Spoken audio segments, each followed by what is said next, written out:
Me trying to talk about Kamen Rider.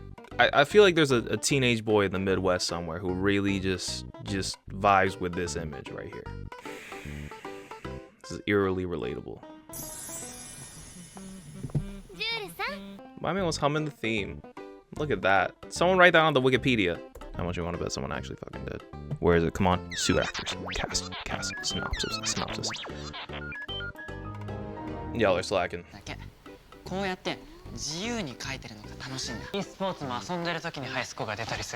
And I have fun making videos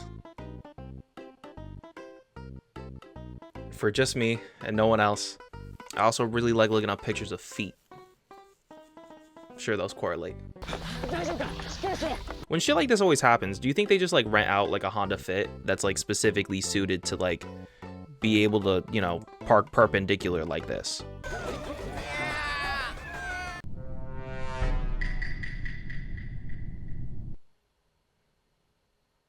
So it begins. I always wondered with shit like that, like, how easily can they like translate these jokes?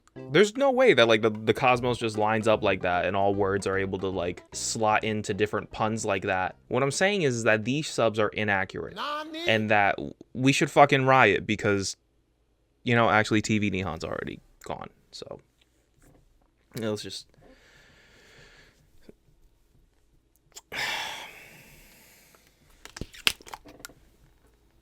pour one out. Ain't it crazy how it hit the two girls and Juru? Ain't it weird? Ain't that just kind of, ain't that wild? Ain't that insane how that works out?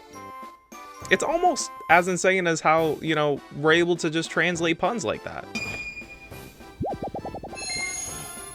So they all pair off and start foreplaying.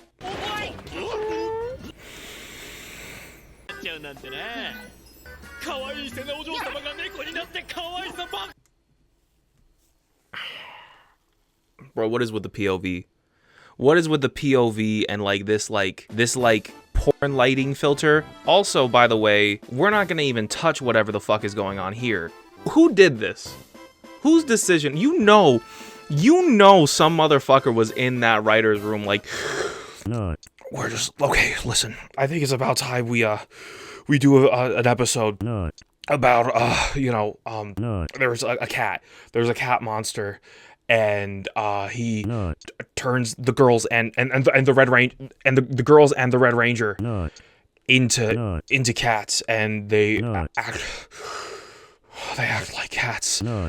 And it'd be funny for the kids. It'd be like humorous to see them act like cats. If we see the girls and the Red Ranger act, we see the girls and the Red Ranger act like cats. Oh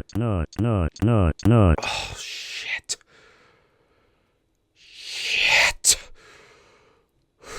I got too into that, bro. You know what? Damn, notice how none of that was Juru? Old man's enjoying that a little too much. I don't know if I just don't know good acting when I see it, but like, that's... Listen, man, he showed up to work today. He showed up to work.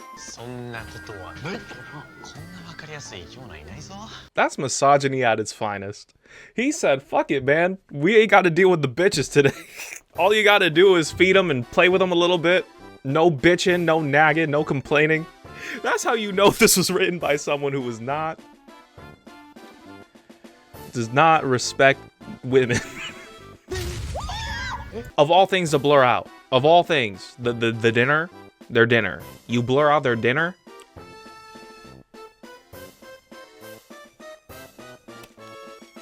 The wiki's just slacking on this one. Pineapple. Pen. There's a pineapple. Apple. Pen. On pen. And he... So Juro actually ended up following this guy, and upon encountering one another, Homeboy finds Juro's notebook, and he sort of begins to bond with him a little bit in that they're both creators and they both make things, kind of like how Juro made all the mecha and weapons and stuff like that. And this guy, I forget his name, excuse me, creates all the monsters and stuff. And this is a really cute little connection being made here. I'm a little sad it happened so late in the game, but you know, it would have been nice to see something like this a little bit earlier. And also not introduced in this episode. I'm not even mad that it's that late, that it's this late. I'm just mad that it's this weird. So they run away from the monster, but not the freaky little cat boy. You know, actually, I act like that's weird. I would also run away from a monster. Freaky little cat boys. I don't think I'm not saying I could go toe to toe with a freaky little cat boy, but I'm saying I think I could handle myself around a freaky little cat boy. I could scare him. I could ward him off a little bit, you know. Bust out the spray bottle, maybe scratch his tummy a little bit because they don't like that. So Homeboy watches Kadru paint a little bit and reminisces on all the monsters he's made and how like kind of beautiful the Earth is because he based a lot of them on Earth's culture. And it's kind of a sweet moment, and it makes me think that I kind of spoke a little too soon about saying that it's too late in the game to make this connection. It's really good development for him that I kind of didn't catch on the first time. It's really kind of cool to see a villain like develop this kind of appreciation for the Earth. It adds a lot of depth to the show, and I really like it.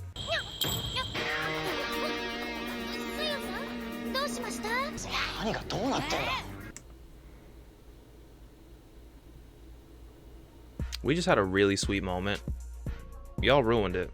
So Yodona shows up and basically drives the plot forward, which honestly can be said about her like entire character. So basically, after Yodona shows up, Homeboy does a little clap and turns her back to normal because they're like this now, they're besties. This is a character I really didn't care that much about after like watching Kiramager the first time, but after seeing this, like I realized he's kind of slept on. And it's crazy that I say that because I don't even know his name, but he slept on, man. This is kind of like a really dope focus episode for him. I didn't realize this is like a focus episode for the villain. I kind of picked this to be like, oh man, look at they're wearing cat suits. But now I'm like, oh man, look at the excellent writers behind these Japanese toy commercials. Ugh. Oh, look at that, everyone's back to normal, but they're still in the cat ears. Can't take those off. Oh, what? You're not gonna put the cat ears on the ranger suits? Wouldn't that have also been like a silly little gag if we put the cat ears and the tail on the ranger suits? That could have been very silly if we did that. It could have been very silly and funny. That could have been a really fun joke. Why did we only put them on them when they're not morphed? Why did we only put it on the girls? Yeah, no. Boken Red wore a fucking sombrero, dude. Like, but no, it's cool. They're like Zenkaiger before Zenkaiger was Zenkaiger, doing the special roll calls because they're cats now. That's cool. They're like incorporating the joke into the thing. It's cool. It's fun. You know what would have made this even funnier if they actually had the cat ears on. Why is it just the humans, man? Come on. I'm not gonna let go of this.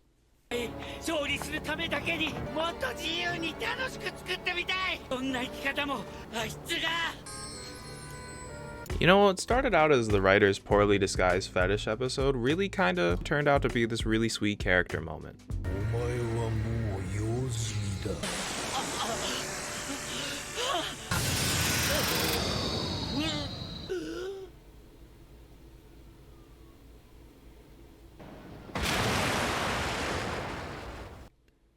That was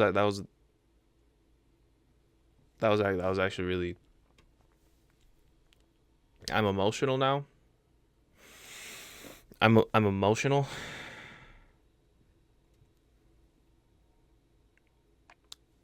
I started this. This started out as like an episode about a poorly disguised fetish and turned into something that has me damn near in tears.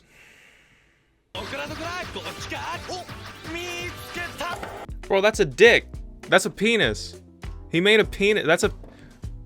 There are too many. There are too many things lining up. It stopped being a coincidence at this point. It's not even funny. You know, I'm kind of reaching. That's not what a penis looks like, right?